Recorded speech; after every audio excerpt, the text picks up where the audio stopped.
Bismillahirrahmanirrahim. Ada satu orang yang sangat jengkel sekali dengan Hamzah, dan orang ini sebenarnya Jubair bin Mut'im. Ya. Jubair bin Mut'im ini punya paman terbunuh pada saat itu di Badr dan dibunuh oleh Hamzah. Maka dia berkata kepada budaknya yang bernama Wahsy, berangkatlah bersama orang-orang jika engkau membunuh Hamzah, paman Muhammad, demi membalas dendam pamanku yang bernama Thu'aimah bin Adi yang dibunuh oleh Hamzah, maka engkau akan merdeka. Waktu masih di Mekah. Dan kebetulan memang si Wahsy ini orang yang sangat mahir.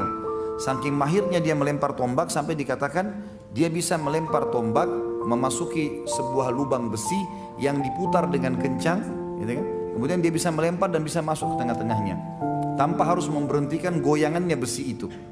Jadi saking cepatnya, jadi besi bulat diikat dengan tali kemudian diputarin dengan kencang. Itu sementara berputar dia bisa lempar tombak melewati tengah-tengah lubangnya tanpa memberhentikan goyangnya lingkarannya besi itu. Jadi sangat luar biasa terampilnya. Maka dia mengatakan kau akan bebas. Kata Wahsy, saya pun pada saat itu tidak berpikir apa-apa masuk kancah peperangan kecuali harus bisa membunuh Hamzah, karena saya bebas, saya nggak ingin berperang. Waktu Hindun binti Utbah, istrinya Abu Sufyan, ayahnya dia Utbah bin Rabi'ah yang terbunuh pada saat duel di Badr, gitu kan? Utbah ayahnya dia dibunuh oleh Hamzah karena waktu Utbah duel sama Ubaidah kan terluka. Lalu kemudian waktu Ubaidah diselamatkan oleh Hamzah dan Ali, Hamzah menusuk Utbah.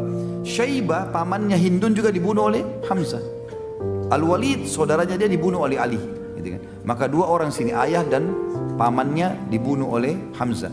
Maka dia pun memanggil Wahsy sambil mengatakan, hai Wahsy, selain majikanmu Jubair bin Mut'im yang akan menjanjikan kau bebasan, kamu lihat ini perhiasan saya. Dikeluarin satu kotak penuh perhiasan yang mahal sekali, karena dia ratu Mekah. Ini semua jadi milikmu asal kau bunuh Hamzah. Kata Wahsy pada saat itu, saya benar-benar cuma berpikir pada saat itu bagaimana saya bisa mendapatkan kebebasan dan mendapatkan harta ini. Itu saja yang saya pikirin. Di sini ada satu hal yang menarik. Penulis mengangkat dalam buku tentang masalah, coba kita dengarkan bagaimana Wahsy menceritakan pada saat itu.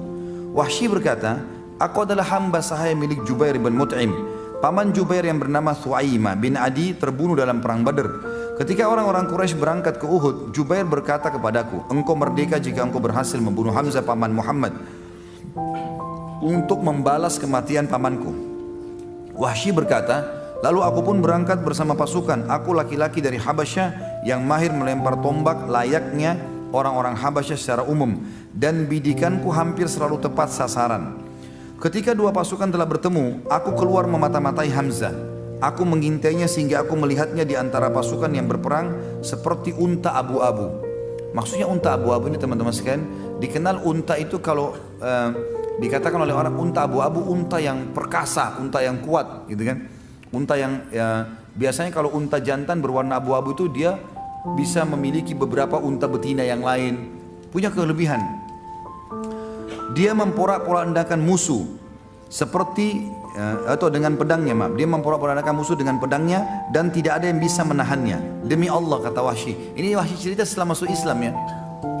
Dia mengatakan, demi Allah saat itu aku sedang mengincarnya dan menginginkannya. Aku bersembunyi di balik pohon atau batu agar dia mendekat kepadaku. Tiba-tiba Siba' bin Abdul Izzah mendahuliku kepadanya. Ketika Hamzah melihatnya, dia berkata, mendekatlah wahai anak wanita tukang khitan, ya. Wahsy berkata, maka Hamzah menebasnya tepat di kepalanya. Jadi rupanya si Siba' bin Abdul Izzah ini ibunya itu tukang khitan di Mekah. Maka Hamzah ini kancah peperangan bisa diucapkan ya. Kalau di luar kancah peperangan kita nggak boleh nganggap remeh orang, tapi di kancah peperangan dia menjatuhkan semangatnya si musuh. Dia bilang, kalau mau lawan saya, mendekatlah wahai anaknya wanita tukang khitan, gitu. Begitu mendekat, ditebas lehernya sama Hamzah seketika. Wahsy menceritakan itu. Dan itu tepat di depan matanya Wahsy. Wahsy melihatnya. Wahsy melanjutkan, lalu aku menyiapkan tombakku Ketika yakin dia tepat sasaran, aku melemparkannya dengan kuat kepadanya. Tombak itu tepat bersarang di pusar perutnya sampai tembus ke balik tubuhnya.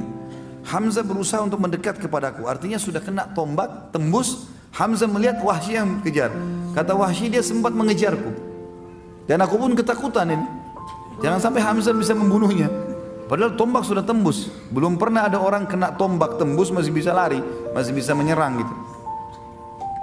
Hamzah berusaha untuk mendekat kepadaku, tetapi dia tidak kuasa melakukannya. Aku membiarkannya sampai dia gugur. Lalu aku mendekatinya dan mengambil tombakku, kemudian kembali ke markas. Aku tetap duduk di sana karena aku tidak lagi mempunyai kepentingan selain itu. Aku membunuh Hamzah agar aku bisa merdeka. Wahsy berkata lagi, aku pulang ke Mekah dan aku dimerdekakan. Aku tinggal di Mekah sampai Rasulullah SAW menaklukkannya. Dan aku kabur ke Taif. Jadi Wahsy salah satu dari 10 orang yang diperintahkan Nabi untuk dibunuh. Termasuk seperti kita bahas bulan lalu, Ikrimah bin Abi Jahal yang juga masuk dalam 10 daftar itu.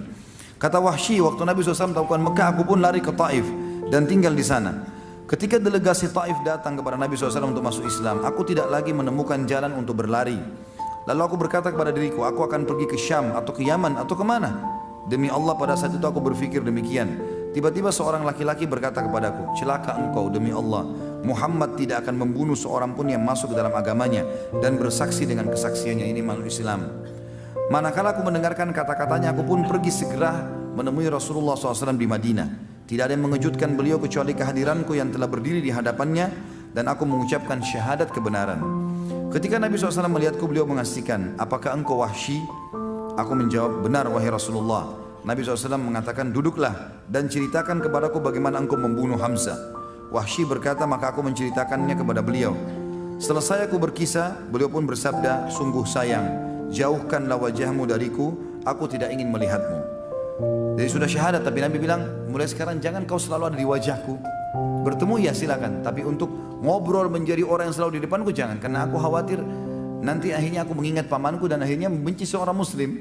Ya, seperti itulah. Wahsy berkata, setelah itu aku selalu menghindar dari Rasulullah SAW sehingga beliau tidak melihatku sampai beliau pun wafat. Wahsy berkata, masih lanjutan satu paragraf lagi, ketika kaum muslimin berangkat untuk menyerang Musailamah al-Kadzdzab. Jadi di zaman Nabi SAW meninggal ada orang yang mengaku sebagai Nabi tapi dusta, namanya Musailamah al-Kadzdzab. Aku berangkat bersama mereka setelah syahadat untuk dia, membawa tombak yang dulu aku gunakan untuk membunuh Hamzah. Ketika kedua pasukan bertemu, aku melihat Musailamah dengan pedang di tangannya. Demi Allah aku tidak mengenalnya. Tiba-tiba seorang laki-laki Ansar mengincarnya dari sisi yang lain. Masing-masing dari kami mengincarnya. Ketika pulang itu pun tiba, aku melepaskan tombakku dan menancap tepat di tubuhnya.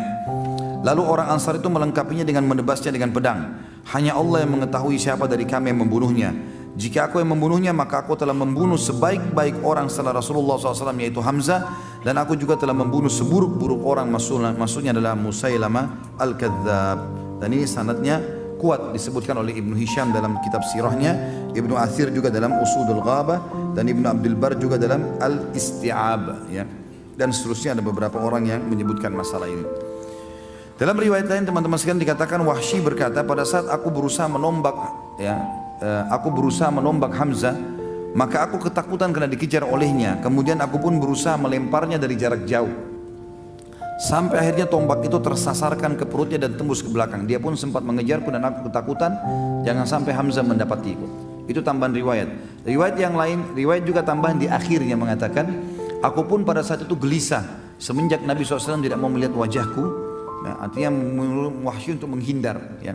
Maka dia mengatakan, aku merasa ini dosa yang sangat besar dan aku tidak bisa mengobatinya kecuali aku harus membunuh musuh Allah yang juga besar sehingga bisa mengobatinya. Maka pada saat terjadi perang melawan Musailamah al-Kadzdzab di zaman Abu Bakar radhiyallahu anhu, maka aku pun ikut dan aku pun mencari Musailamah al-Kadzdzab sampai aku melihatnya dan aku mempersiapkan tombakku yang aku gunakan untuk membunuh Hamzah dulu dan aku melemparkan di titik yang sama.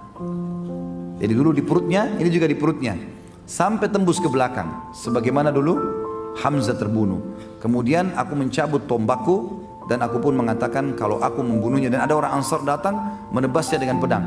Maka aku mengatakan aku telah membunuh manusia yang paling buruk sebagai balasan telah membunuh manusia yang terbaik, maksudnya Hamzah. Seperti itulah riwayatnya. Teman-teman sekalian, pada saat Hamzah radhiyallahu anhu mati di sini, terbunuh mati syahid, maka Nabi SAW waktu lihat jenazahnya dalam sebuah riwayat yang sahih, riwayat Bukhari, kata Umar bin Khattab, kami belum pernah mendengarkan Nabi SAW menangis terisak-isak seperti pada saat melihat jasad pamannya Hamzah. Ternyata muslimin terdesak pada saat perang sudah mulai banyak yang kalah, maka muslimin terdesak, dan Nabi SAW kita tahu dipukul oleh Ibnu Qami'ah, ya, sampai pelipis beliau berdarah alaihissalam, pipi beliau tertancap dengan besi, ya, sampai Abu Talha menarik dengan giginya, gitu kan. Talha bin Ubaidillah menarik dengan giginya, gitu kan, sampai giginya tanggal. Kemudian ada beberapa sahabat-sahabat yang membela Nabi SAW sampai akhirnya terdesak sekali karena pundak kanan dan pundak kiri Nabi dipukul oleh Ibnu Qami'ah. Ini sudah kita ceritakan pada saat menceritakan sahabat Nabi Mus'ab bin Umair radhiyallahu anhu. Ringkas cerita muslimin naik ke atas gunung dan akhirnya Abu Sufyan mengatakan terjadi. Tentu ada dialog di situ, tapi yang jelas kita ringkaskan saja. Kata Abu Sufyan, telah terjadi mutilasi di pasukan kalian dan itu bukan saya yang perintahkan. Saya tidak larang, saya juga tidak perintahkan. Maka jangan bawa-bawa ini kepada saya gitu. Ternyata memang Hindun pada saat mendengarkan, melihat Wahsy mengatakan, hai Wahsy, di kancah peperangan, apa kau berhasil membunuh Hamzah? Dia bilang iya, berhasil. Kata Hindun, mana dia? Cari jasadnya, dicari jasadnya, gitu kan? Dan ditemukan Hamzah, ternyata dia meletakkan bulu burung merpati di baju besinya. Itu ciri khasnya beliau. Dan nanti dikenalnya Hamzah juga pada saat itu karena adanya bulu itu yang dipenuhi dengan darah. Maka Wahsy pun mengatakan itu sana, yang di dadanya ada bulu merpati. Hindun pun mendekat, lalu Hindun menyuruh agar hidungnya dipotong, radhiyallahu anhu. Kemudian juga dibelah dadanya dan dikeluarkan jantungnya. Ya, Hindun pun berusaha memakannya karena jengkelnya ayahnya dan pamannya terbunuh, tapi dia tidak mampu dan dia membuangnya.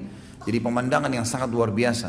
Bayangkan kalau paman kita seperti ini, hidungnya terpotong, darah semuanya, kemudian dadanya terbelah dan jantungnya kecabut dan dibuang begitu saja di situ. Maka Nabi SAW waktu itu menangis terisak-isak. Tapi wahyu datang.